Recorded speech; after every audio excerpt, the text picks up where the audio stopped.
Show করবে, ইন্টারফেসে click করবেন, ক্লিক করে ঢুকবেন। ক্লিক করে ঢোকার পর রেজিস্ট্রেশনে ক্লিক করবেন, রেজিস্ট্রেশনে ক্লিক করবেন।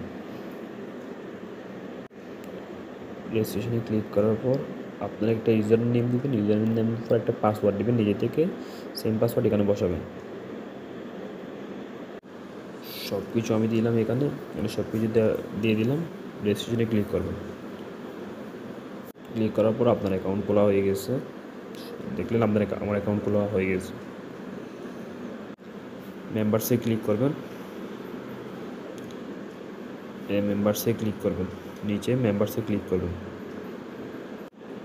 মেম্বারসে ক্লিক করার পর মাই কার্ডস নামে যে অপশনটি আছে এখানে ক্লিক করবেন।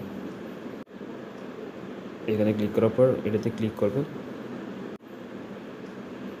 আপনি চাইলে বিকাশ, নগদ, রকেট, উপায় যে কোনো একটা বসাতে পারবেন।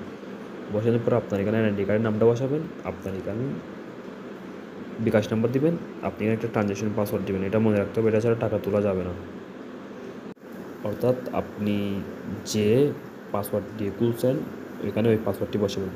পাসওয়ার্ডটি বসার পর আপনার কার্ড আপনার জন্য রেডি হয়ে থাকবে। ধন্যবাদ। আপনার যদি আমার ব্লগটি ভালো লাগে আমার চ্যানেলটি সাবস্ক্রাইব করে পাই থাকবেন।